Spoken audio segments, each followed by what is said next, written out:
What's the longest menstrual cycle you've ever had? I was sitting on my boyfriend's lap when my coochie started bleeding.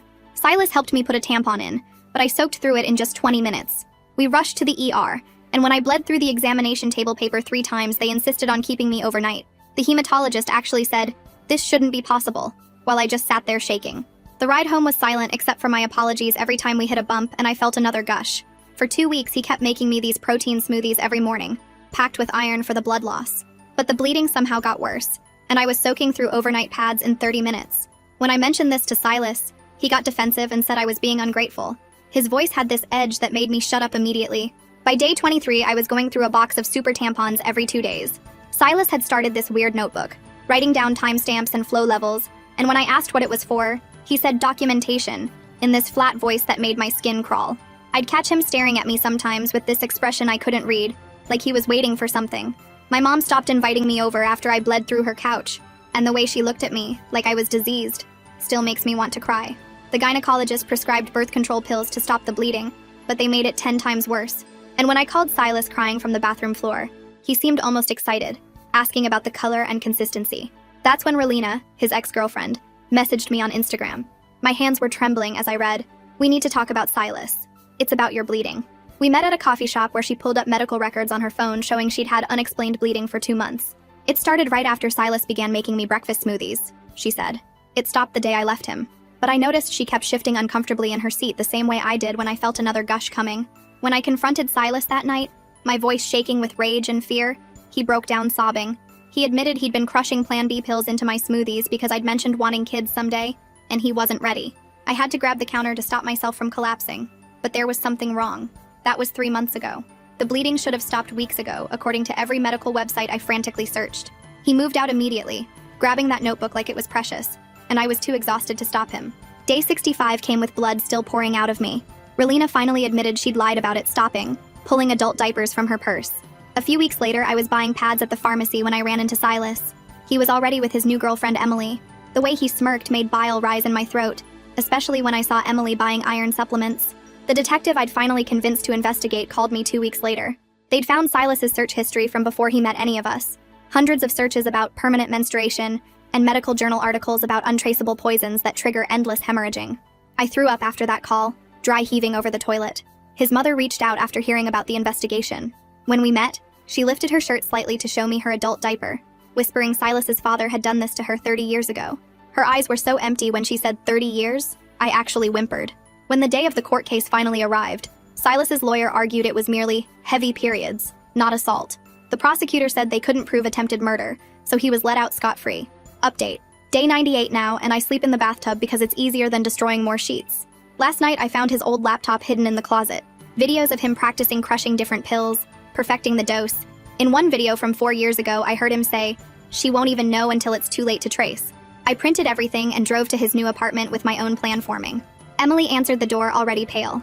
Her eyes had that same exhausted terror I see in my mirror every morning. When I handed her the evidence, she just stared at me with hollow eyes and lifted her shirt to show her own blood-soaked pad. She'd been bleeding for 2 weeks. We stood there, 2 women destroyed by the same man. Silas appeared behind her, that same smirk on his face. "You can't prove anything," he said. "It's just periods." Something snapped in me. Emily had already started recording on her phone, and when she asked him why he kept making her smoothies when she'd asked him to stop, his face changed. He grabbed for her phone and she stepped back, still recording, blood running down her leg. She looked at me with something dark in her eyes. "Let's end this," she mouthed. We both stood there frozen for like 3 seconds before our brains kicked in. Emily grabbed my wrist and we backed away from Silas's door real slow, not breaking eye contact with him until we turned the corner. Her car was parked 2 blocks away and we basically ran to it, both of us shaking so bad we could barely walk straight. The second we got in her car, she locked all the doors and pulled out her phone with trembling fingers. She started uploading every single video she'd taken to 3 different cloud accounts while I forwarded all the laptop evidence I'd found to my Google Drive, Dropbox, and iCloud. We kept checking the mirrors to make sure Silas wasn't following us. Emily drove us to this all-night diner on the other side of town, and we slid into a back booth where we could see the door. We made rules right there on a napkin. No seeing Silas alone ever again, check in with each other every single day, and tell someone where we were going at all times. Both of us were bleeding through our pads, and I could feel the warm wetness spreading as we talked. The vinyl seat under me was getting darker, and Emily kept shifting around uncomfortably. We stayed there until 4 in the morning, drinking coffee and making our plan. The next morning, I called that domestic violence hotline number the ER nurse had written on a card for me weeks ago. My voice was all shaky when I explained everything to the woman who answered. She scheduled me to come in that afternoon to meet with someone named Ayanna Gordon at their resource center downtown. Then I called the blood doctor's office that the ER had recommended, and the receptionist could hear how tired I was in my voice. She squeezed me in for the next morning even though they were booked solid. Emily came over to my apartment and we started this shared Google Doc where we wrote down everything. Every date, every symptom, every single thing Silas had said or done. Seeing it all typed out like that made the pattern so clear it was scary. We weren't crazy, and we weren't imagining things. That afternoon, I took the bus to the resource center and met Ayanna in this small office with motivational posters on the walls. She helped me make a safety plan and told me to lock down all my social media accounts right away. She'd seen medical abuse like this before and didn't question anything I told her. She believed me completely without needing proof. The next morning, I went to see Dr. Deepika Malhotra at the blood clinic, and she took one look at my test results and started emergency treatment right away. She hooked me up to an IV for iron infusions and gave me pills to reduce the bleeding plus different hormone options to try. She kept saying we had to get my body stable first before worrying about evidence or legal stuff. When I asked about proving the poisoning, she got this sad look and explained that after this much time, it was basically impossible to trace. The important thing was keeping me alive and able to function. She scheduled me for iron infusions 3 times every week. 2 days later, I was back in that same chair getting my first real infusion and watching the dark red liquid drip through the IV tube into my arm. The machines beeped every few minutes and the whole place smelled like rubbing alcohol and plastic. Other patients sat in chairs around me getting their own treatments for different things. This was my new normal now, sitting in this medical chair 3 times a week for who knows how many months. My arm was already bruising from the IV needle, and I hadn't even finished the first week yet. Emily texted me from her own doctor appointment across town where she was getting checked out too. We were both dealing with the same nightmare, but at least we had each other now. The nurse came over to check my IV bag and adjust the drip rate. She said I'd probably feel tired after the infusion and to take it easy for the rest of the day. I watched other patients come and go while my treatment continued, some of them looking just as exhausted as I felt. One woman next to me was on her phone the whole time talking about her work schedule around her treatments. This was just life now for people like us. When the infusion finally finished, the nurse carefully removed the IV and put a bandage on my arm. I had to sit there for another 15 minutes to make sure I didn't have any bad reactions before they'd let me leave. Emily picked me up outside and we went back to my place where I basically crashed on the couch. She made us both tea and we sat there updating our document with everything from our doctor visits. The evidence was growing, but so was our medical paperwork. My kitchen counter was already covered in appointment cards, prescription bottles, and insurance forms. Emily's purse had the same stuff spilling out of it. We were drowning in proof of what Silas had done to us, but somehow it still didn't feel like enough. Every 3 days, I'd be back in that chair getting more iron pumped into my veins just to keep me functional. Emily was starting her own treatment plan with her doctor. We texted each other constantly throughout the day, checking in and making sure we were both okay. The bleeding hadn't stopped for either of us, but at least now we had real medical help and each other to lean on. 3 days later, Ayanna called and said she'd found us a civil attorney named Regina Moore, who specialized in cases like ours. Regina's office was in this old building downtown with creaky floors and fluorescent lights that buzzed the whole time we talked. She had stacks of folders on her desk and kept taking notes while Emily and I went through everything that had happened. Regina looked at the videos on Emily's phone and the laptop evidence I'd printed and started nodding like she'd seen this pattern before. She explained that even though criminal charges hadn't worked, civil court had different rules, and we might have a better shot there. Emily kept shifting in her chair, and I could tell she was bleeding through her pad because I recognized that uncomfortable movement from my own experience. Regina said she needed to move fast before Silas could destroy any evidence or do something worse. Within an hour of us leaving her office, Regina had already sent legal letters to preserve evidence to Silas's apartment building, his workplace, and his internet provider. She texted me copies of everything she was filing, and I watched the documents pile up in my phone while sitting in the clinic waiting room for another iron infusion. The protective order requests she drafted were 20 pages each, listing every single thing Silas had done with dates and times and evidence attached. Emily kept finding more videos on her phone that she'd forgotten about, including one from 2 weeks ago where Silas was practically shoving a smoothie at her while she kept saying she wasn't hungry. In the video, you could hear him getting mad, his voice getting that sharp edge I remembered so well, demanding she drink it because he'd made it special for her. Emily's hand was shaking as she forwarded it to Regina, and I held her other hand while we sat in my car outside the clinic. That evening, my phone started going crazy with notifications from Instagram and Facebook. Silas had posted this vague thing about how some people make up stories when relationships don't work out, and how he was targeted by bitter exes. He didn't use our names, but everyone knew who he meant, because mutual friends started messaging me asking what was going on. Some of them seemed concerned, but others were clearly taking his side, asking why I was trying to ruin his life over a bad breakup. My hands were shaking as I screenshot everything before he could delete it later. Ayanna called me right away when she saw the posts, because Emily had sent them to her too. She came over to my apartment with a notebook and showed me how to document every single contact attempt, even the indirect ones through friends. She wrote out this script for me to use if anyone contacted me about Silas, and made me practice saying it out loud until it felt natural. The words were simple but firm, and I taped them next to my phone as a reminder. 2 days later, Regina brought in this guy named Adrian Rosen, who did digital forensics for court cases. He sat at my kitchen table with 3 laptops and some kind of external hard drive, going through every video and screenshot we had. He explained how he could prove the videos hadn't been edited by checking something called metadata, which showed exactly when and where they were taken. Adrian found details in the files that even showed what model phone recorded them and confirmed they matched Emily's device.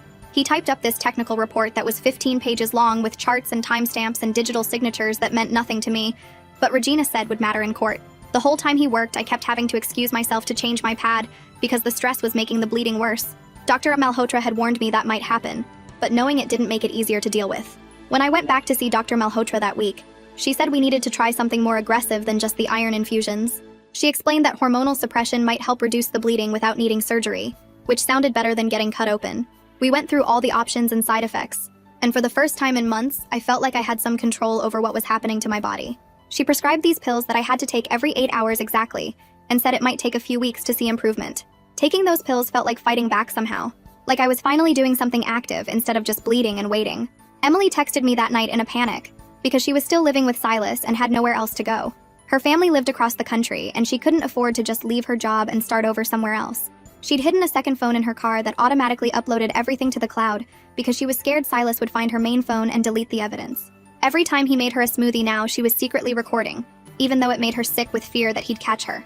The next morning, Emily sent me an audio file that made my whole body tense up. Silas's voice was clear as he stood over her saying she needed to drink the smoothie he'd made because she looked pale and needed the vitamins. When she said she wasn't hungry, his tone changed to that controlled anger I knew too well. You could hear him practically growling the words, "Just drink it," and then the sound of the glass being set down hard on a table. Emily's breathing in the recording was shaky, and you could hear her swallowing, probably forcing herself to drink it to avoid a fight. She texted me after that she'd only pretended to drink it, and had poured most of it down the sink when he went to the bathroom. But she was running out of ways to avoid it, and the bleeding was getting worse every day. Emily met with Ayana at the resource center the next afternoon while Silas was at work. They sat in this small room with motivational posters on the walls and planned every detail of her escape. Ayana helped her pack a go bag with clothes, copies of important documents, cash, and medical supplies that she could grab quickly if needed.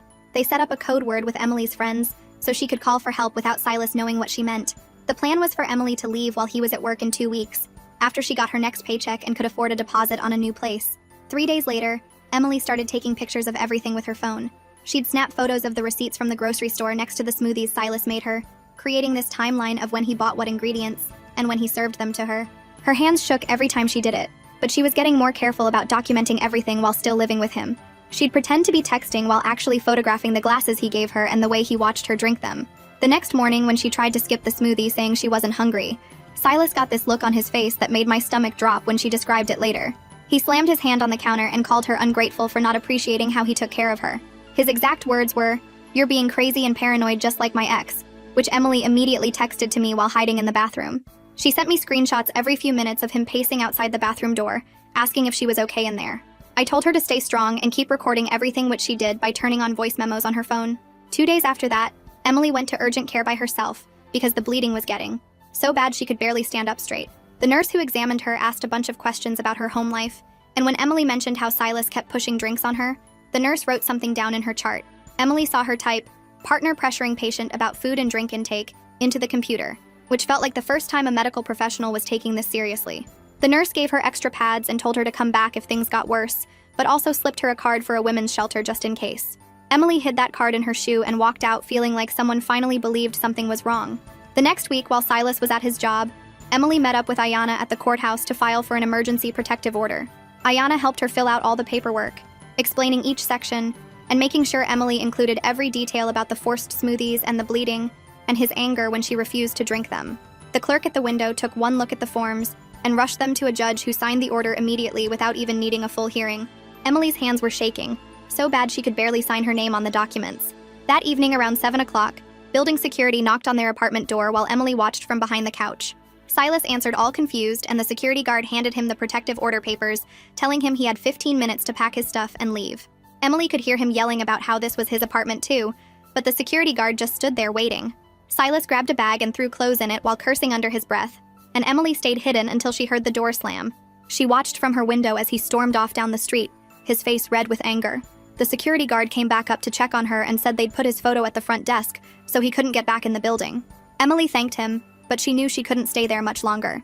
She started packing her own stuff that night, throwing everything into boxes and trash bags as fast as she could. Her friend from college lived across town and had already said Emily could crash there as long as she needed.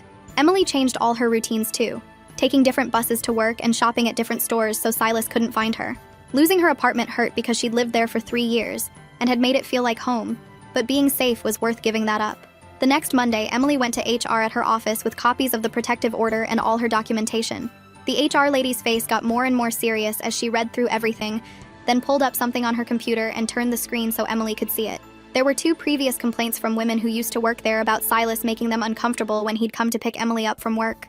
One woman said he'd cornered her in the parking garage asking personal questions about her period, and another said he kept offering to make her special health drinks. The pattern was right there in black and white, and Emily felt sick realizing how many women he'd targeted. HR said they'd ban him from the property immediately, and would support Emily however they could. That night, Emily sat down with a notebook and followed Regina's advice to write down everything she could remember in order. She started from the first day Silas made her a smoothie, and wrote down every single time he'd pushed food or drinks on her, every time he'd gotten angry when she refused, every doctor visit she'd had for the bleeding. Writing it all out like that made her see how calculated it had been from the start. She organized everything by date and time, creating this detailed timeline that showed the escalation clearly. Her hand cramped from writing so much, but having it all documented in one place made her feel less crazy about what had happened. 3 days later, Emily was waiting at a bus stop when she felt that familiar gush of blood that meant she'd soaked through another pad. She started crying right there on the bench because she didn't have any supplies with her, and blood was already seeping through her jeans.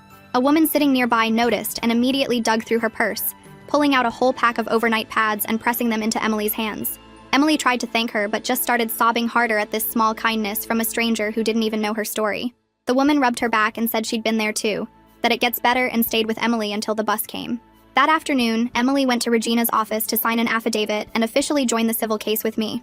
Regina had all of Emily's evidence organized in folders and boxes, everything labeled and ready for court.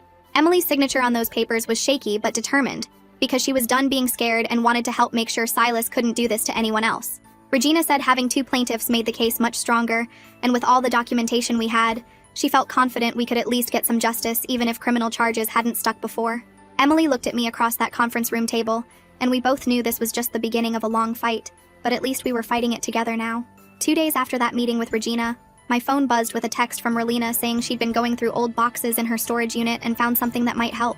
She sent me a photo of her hands shaking as she held a dusty cardboard box labeled 2019 Never Open in black marker. I drove straight to her storage unit, my stomach tight with that mix of hope and dread I'd gotten used to. The metal door screeched when she rolled it up, and inside were stacks of boxes she'd packed when she fled from Silas years ago. She pulled out the one marked 2019 and set it on the concrete floor, her breathing getting faster as she cut through the tape. Inside were medical papers, receipts, and at the bottom, an old phone she'd forgotten about. Her hands trembled as she powered it on and scrolled through the photos until she found what she was looking for.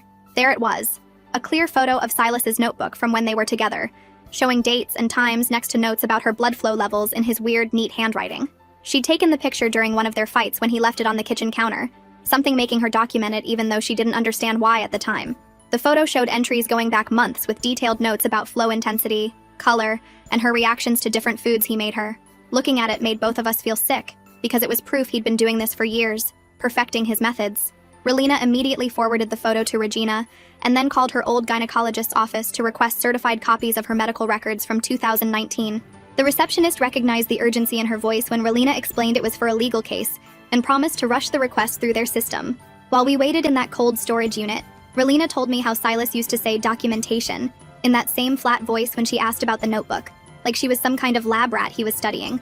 The pattern was so clear now, him doing the exact same things to multiple women across years, and it made me wonder how many others there were who never came forward.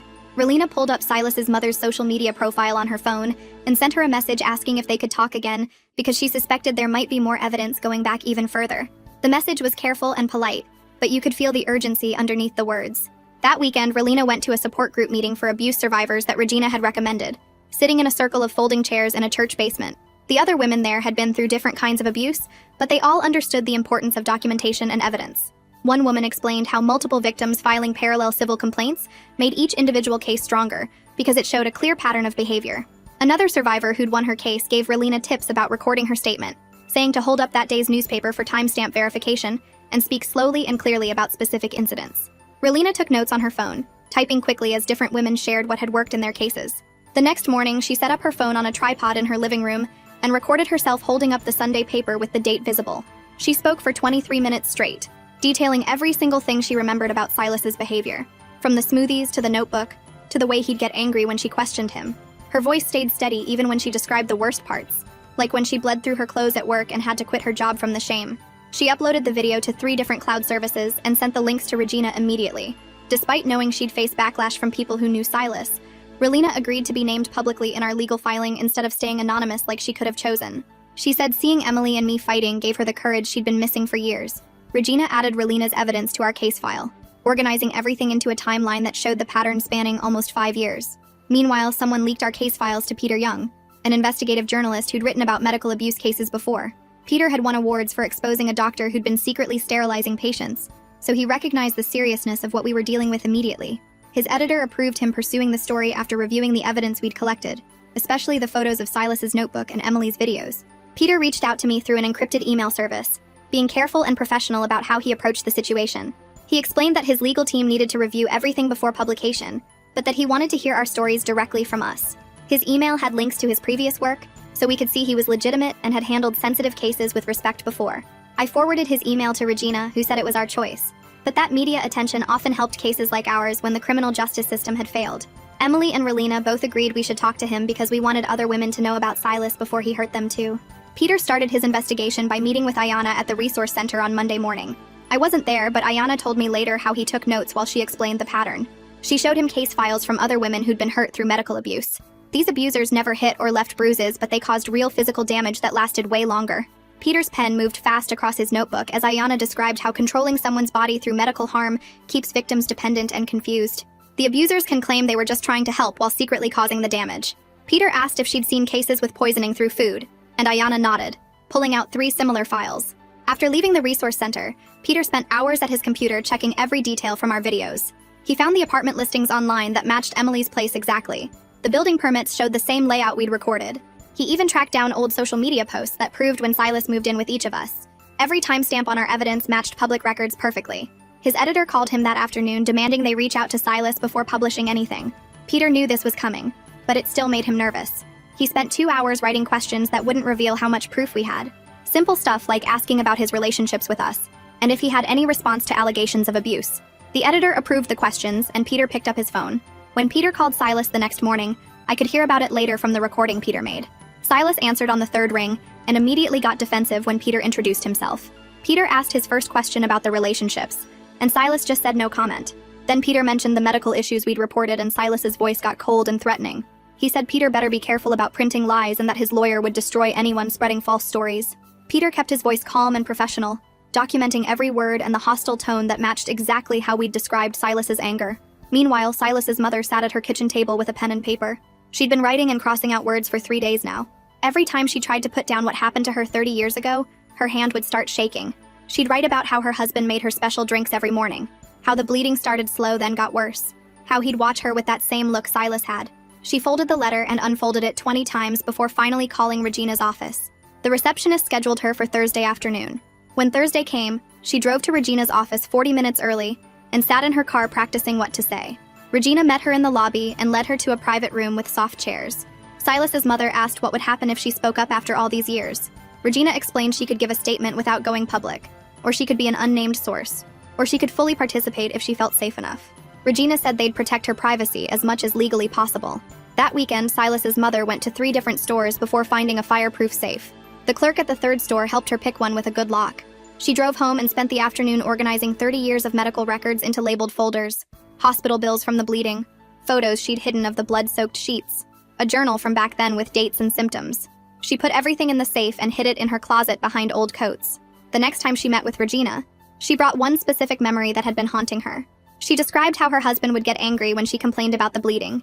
He'd say the exact same words Silas used with us, those same words in that same flat tone. Regina wrote it all down while Silas's mother's voice stayed steady, even though her hands were shaking. When Regina asked if she'd record a statement, Silas's mother thought for a long minute. She finally agreed but said she wouldn't do any public interviews or court appearances. Regina set up a camera and Silas's mother spoke for 12 minutes about what happened to her. She kept it factual and didn't cry even when describing the worst parts. She talked about the drinks, the bleeding, the way her husband documented everything in notebooks just like Silas did. When she finished, Regina saved the video to 3 different drives. 2 weeks later, I was at the clinic for my iron infusion when I saw Silas's mother in the waiting room. She walked over and pressed a folded piece of paper into my hand without saying anything. Her eyes met mine for just a second, and I saw 30 years of guilt and pain in them. I opened the note later in the treatment room while the IV dripped into my arm. Her shaky handwriting said she was sorry for not warning anyone, and that she should have known her son would turn out like his father. She wrote that she hoped we could stop him when she couldn't stop her husband. The note ended with her phone number in case we ever needed someone who understood. I folded it carefully and put it in my wallet where I still carry it today. 3 days later, Peter called asking if I knew anyone who could provide background on this type of abuse pattern. I texted Silas's mother the question, and she called back within 5 minutes. She told Peter she'd talk, but wouldn't give her name or do any photos. Peter set up the interview for that same afternoon at a hotel conference room downtown. She brought a box of old medical bills and photos from the 80s, showing blood-stained sheets and towels. Peter recorded her talking for an hour about how her husband would make her special drinks every morning. She showed him receipts for adult diapers from 1992 and hospital bills for severe anemia treatments. Her voice stayed flat while she described 30 years of bleeding that doctors couldn't explain. Peter took photos of all the documents with her hands holding them, but never her face. She left through a different exit than she came in. The next morning, Adrian came to my apartment with his laptop and external drives. He went through every video file checking timestamps and metadata to prove nothing was edited.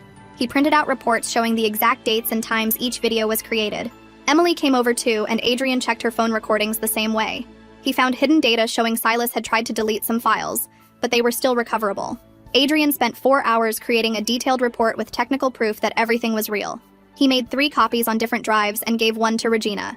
That afternoon, a courier delivered thick envelopes from Silas's lawyer to me, Emily, and Regina. The letters demanded we stop making false claims and threatened to sue for defamation. Regina laughed when she read hers and started typing a response immediately. She attached copies of our police reports, medical records, and Adrian's technical authentication report. Her response letter listed every piece of evidence we had, including the videos of Silas forcing smoothies on Emily. She sent it back within 2 hours with delivery confirmation required. The lawyer never responded after that. 2 days later, I had my appointment with Dr. Malhotra at the hematology clinic. She'd been adjusting my medications for weeks, trying different combinations.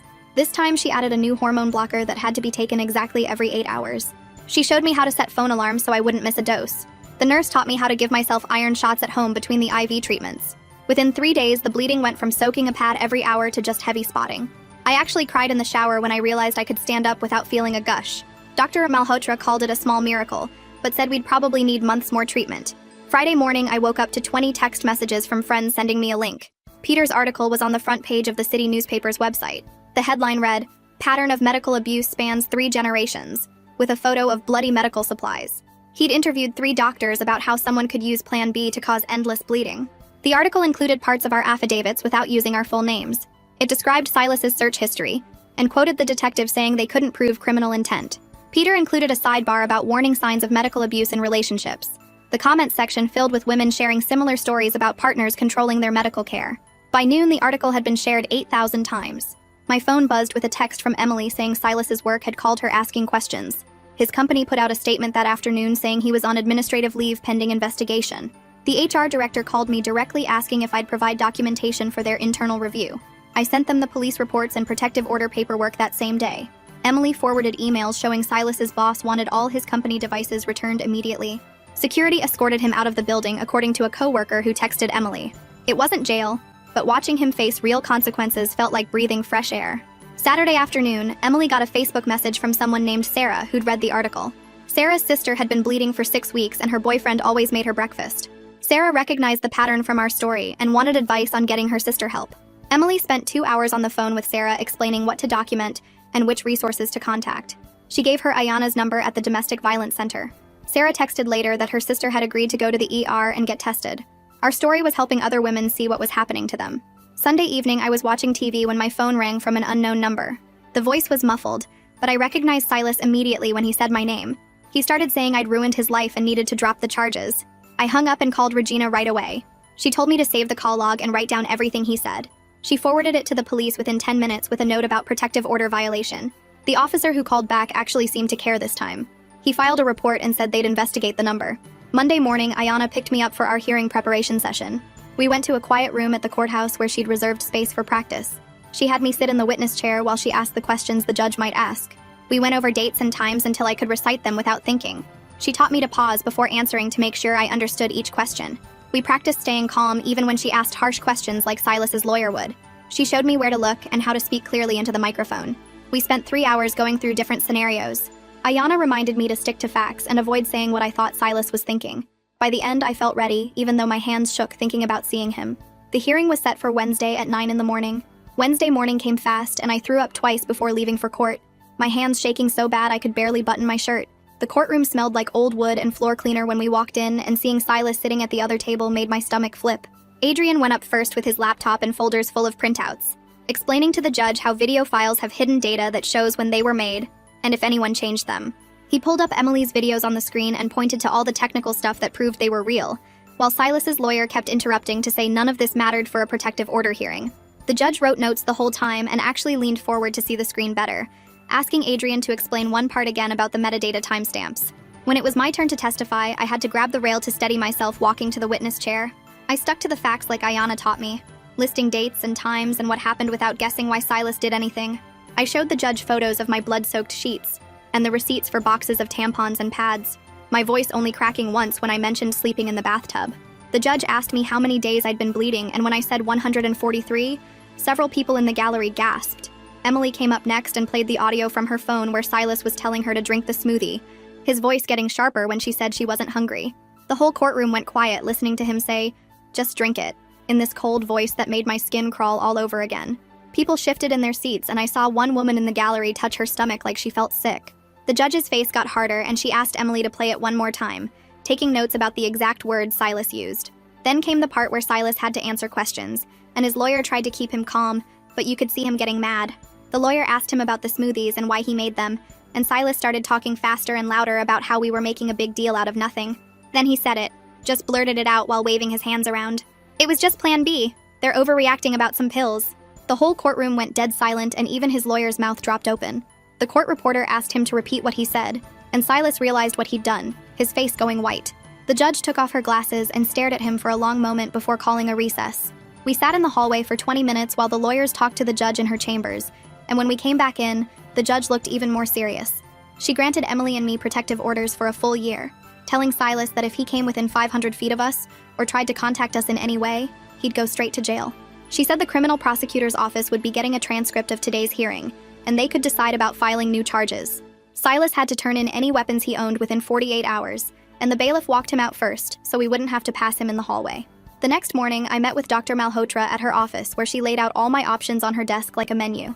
She explained how an IUD could help control the bleeding better than pills, or we could try a different hormone shot, or there was a procedure to burn the lining of my uterus, but that was more extreme. I picked the hormone shot because I could stop it if it made things worse, and for the first time in months, I got to choose what happened to my own body.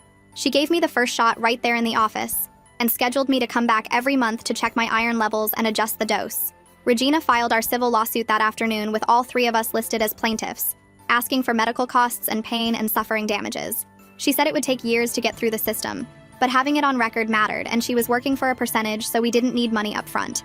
Peter published his follow-up article about how the system failed us over and over, interviewing experts about why police don't take medical abuse seriously. That night, I actually slept in my own bed for the first time in months, just putting towels down instead of sleeping in the bathtub. I texted Emily and Relina about our iron infusion schedule for tomorrow, and Emily sent back a thumbs-up emoji and said she'd bring snacks. Relina said she'd drive us all since she knew where the clinic was, and we made a plan to get breakfast after if we felt okay. My bleeding was still heavy, but not the terrifying gush it had been, and having my friends who understood made it bearable. We weren't healed and might never be completely normal again, but we were holding each other up and keeping each other going, and right now that felt like enough to keep fighting. Thanks for sticking with me through all this. It's definitely been a journey worth sharing. Until we meet again, folks, if you made it to the end, drop a comment. I love reading all your comments.